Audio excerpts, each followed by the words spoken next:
एक ऐसा कैमरा जो स्पाइडरमैन की तरह हवा में उड़ते हुए मैच का हाल दिखाता है। क्रिकेट में कैसे हुई वर्चुअल रियलिटी की एंट्री और आखिर कैसे मेजर करते हैं बॉल्स की स्पीड, जानेंगे क्रिकेट मैच में यूज होने वाली सारी टेक्नोलॉजी आज के इस वीडियो में। दोस्तों, आजकल के क्रिकेट मैचेस में क्राउड भर भर के आता है, ऊपर से गाने, प्रेजेंटर की आवाज और भी बहुत कुछ चलता रहता है। अब अगर बॉल बैट की थिन एज लेकर निकल जाती है तो अंपायर को कानो कान खबर नहीं होती। ऐसे में अंपायर्स की मदद करता है स्निकोमीटर। ये वही माइक है जो स्टंप्स के पीछे लगाया जाता है और थिन एज की आवाज रिकॉर्ड करता है। इसके लिए साउंड फ्रीक्वेंसीज का यूज किया जाता है। ये माइक्रोफोन छोटी से छोटी नॉइज को रिकॉर्ड कर लेता है। इसके बाद इस नॉइज को सॉफ्टवेयर की मदद से फिल्टर करके बैट की एज का साउंड निकाल लिया जाता है और फिर उस वीडियो सिग्नल के साथ सिंक्रोनाइज करके स्क्रीन पर दिखाया जाता है। यहाँ आपने देखा होगा कि रिप्ले को बहुत स्लो मोशन में दिखाया जाता है, जिससे कि अंपायर हर फ्रेम में हुई एक्टिविटी को क्लियरली देख सके। इसके लिए मैदान में कई जगहों पर सुपर स्लो मोशन कैमरा लगाए जाते हैं, जो फुटेज को कैप्चर करके सुपर स्लो मोशन फॉर्मेट में दिखाते हैं। बैट की एज को डिटेक्ट करने के लिए आपने एक और गजब की टेक्नोलॉजी देखी होगी, जो है हॉटस्पॉट। इसके लिए ग्राउंड की ऑपोजिट साइड्स पर साइड स्क्रीन के पास 2 कैमरा लगाए जाते हैं।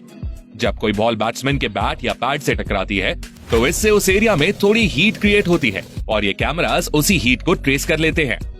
इंफ्रारेड में इस इमेज को देखने पर हमें ज्यादा हीट वाले एरिया पर व्हाइट स्पॉट दिखता है, जिसको देखकर अंपायर को पता चल जाता है कि बॉल कहां पर टकराई है। आपको जानकर हैरानी होगी कि सिर्फ एक क्रिकेट मैच में हॉटस्पॉट टेक्नोलॉजी का यूज करने का खर्च 3 से 4 लाख रुपए होता है। इसीलिए इसका यूज सिर्फ बड़े मैचेस में किया जाता है। वैसे क्या कभी आपने सोचा है कि मैच के दौरान अंपायर्स को इतना सब कुछ याद कैसे रहता है? मतलब एक ओवर की कितनी बॉल्स हो चुकी हैं, कितने ओवर्स फेंके जा चुके हैं और कितने रन्स बने हैं? इसके लिए अंपायर एक डिवाइस का यूज करता है, जिसे हम अंपायर क्रिकेट काउंटर कहते हैं। पहले अंपायर्स कुछ ऐसा डिवाइस यूज किया करते थे, पर मॉडर्न जमाने के साथ अंपायर क्रिकेट काउंटर भी एडवांस्ड हो चुका है और अब ये कुछ ऐसा दिखता है। दोस्तों, आईपीएल के कई मैचेस में आपने अंपायर के सर पर कैमरा लगा हुआ भी देखा होगा। इस कैमरा की मदद से हम अंपायर की नजर से क्रिकेट के मैच को देख सकते हैं, लेकिन इससे मैच में काफी डिस्टर्बेंस क्रिएट होता है और इसलिए इसका ज्यादा यूज नहीं किया जाता। वैसे मैच में असली डिस्टर्बेंस तो बारिश क्रिएट करती है, सारा मजा किरकिरा हो जाता है। क्रिकेट को हमेशा से ही खुले मैदान में खेला जाता है, क्योंकि अक्सर बॉल हवा में काफी ऊपर चली जाती है। पर बारिश के खतरे को देखते हुए हमने क्रिकेट मैचेस में डोम्ड स्टेडियम्स का कॉन्सेप्ट भी देखा है। साल 2000 में ऑस्ट्रेलिया के विक्टोरिया में स्थित डॉकलैंड स्टेडियम में ऑस्ट्रेलिया और साउथ अफ्रीका का मैच हुआ था। ये इंटरनेशनल क्रिकेट में डोम्ड स्टेडियम में हुआ एकमात्र मैच है। इस स्टेडियम में बीबीएल के कुछ मैचेस भी खेले गए हैं। वैसे आपको बता दूं कि गुजरात के सूरत में दुनिया का पहला डेडिकेटेड क्रिकेट इंडोर स्टेडियम बनाया जा रहा है और आने वाले सालों में हम वहां पर मैचेस जरूर देख पाएंगे। हाँ, ये बात जरूर है कि डोम्ड स्टेडियम में खेलते समय लाइटिंग का स्पेशल इंतजाम भी करना होगा। अब बात चली है लाइटिंग की, तो आपने टेस्ट मैचेस के दौरान अक्सर अंपायर्स को लाइट कंडीशंस चेक करते हुए देखा होगा। इसके लिए अंपायर्स के पास एक लाइट मीटर होता है। क्रिकेट के मैदान पर खराब लाइट कंडीशंस बैट्समैन को खासा परेशान कर सकती हैं। और जरा इमेजिन करो कि कोई शोएब अख्तर जैसा बॉलर बॉलिंग कर रहा हो और बॉल ढंग से दिखे ही ना, तो बैट्समैन की तो डर के मारे हालत पतली हो जाएगी। शोएब अख्तर वही बॉलर हैं जिनके नाम क्रिकेट हिस्ट्री की फास्टेस्ट बॉल फेंकने का रिकॉर्ड है।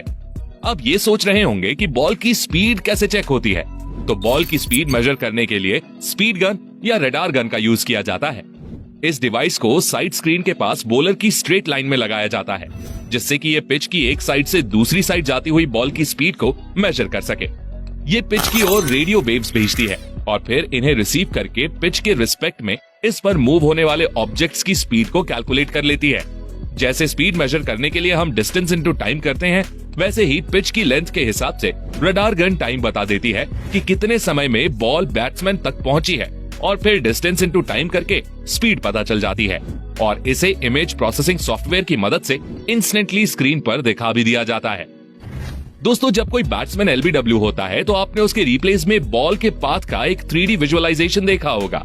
इसमें हमें क्लियरली समझ आता है कि बॉल बॉलर के हाथ से किस हाइट से निकली, कहां पर टिप खाई और कहां पर जाकर लग रही है। तो आखिर इस सब के पीछे कौन सी टेक्नोलॉजी का यूज किया जाता है? ये कमाल हॉक आई टेक्नोलॉजी पर बेस्ड बॉल ट्रैकिंग का होता है। इसके लिए ग्राउंड के अलग अलग एरियाज में टोटल 6 कैमरा लगाए जाते हैं। ये कैमरा बॉल की ट्रेसिंग करके एक 3D विजुअलाइजेशन क्रिएट कर देते हैं और इससे हमें पता चलता है कि पैड पर लगी बॉल स्टंप से जाकर टकराएगी कि नहीं। ये आपको काफी सिंपल सी टेक्नोलॉजी लग रही होगी, पर क्या आप जानते हैं कि इसके लिए उन कैमरास को बॉलर के हाथ से छूटी बॉल की हर 1/100 सेकंड की लोकेशन को एग्जैक्ट ट्रैक करना होता है, तब जाकर हमें एक फेयर रिजल्ट मिल पाता है। वैसे अब तो बॉल में भी काफी एडवांस्ड फीचर्स आ चुके हैं। हाल ही में ऐसी बॉल्स रिलीज की गई हैं जिनके अंदर एक डिवाइस लगा हुआ होता है। ये डिवाइस बॉल की स्पीड से लेकर ग्रेविटी, बॉल की स्पिन का आरपीएम और बॉल ट्रैकिंग सब बता देता है। हालांकि फिलहाल तक इसका यूज कुछ डोमेस्टिक मैचेस में ही किया गया है। दोस्तों, आपने स्टंप के पीछे से धोनी की आवाज तो अक्सर सुनी होगी। ये आवाज स्टंप माइक में कैप्चर होती है, पर यह धोनी भाई की आवाज सुनने के लिए नहीं लगाया जाता है। दरअसल बैट्समैन के पीछे मौजूद 3 स्टंप्स में से बीच वाले स्टंप में साउंड वेव कैप्चर करने के लिए कैमरा और माइक लगा हुआ होता है। ये कैमरा बैट्समैन के द्वारा लगाए गए शॉट को क्लोज से कैप्चर करता है, जिससे कभी बैट्समैन का एज लगा हो तो अंपायर को पता चल जाता है कि बॉल बैट से टकराई है या नहीं।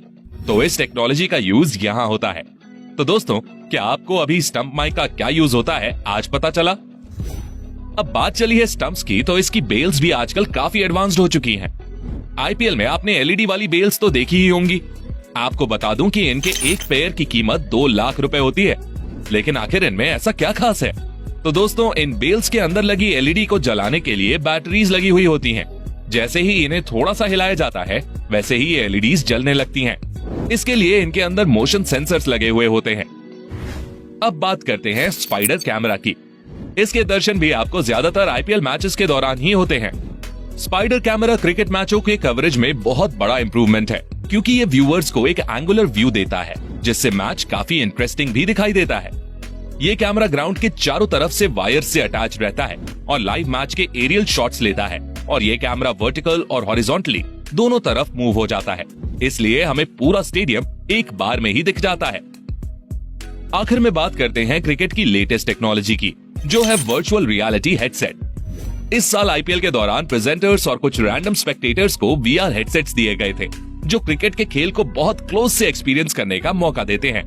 इन सभी टेक्नोलॉजीज ने क्रिकेट के खेल को पहले से कहीं अधिक इंटरेस्टिंग और फेयर बनाया है।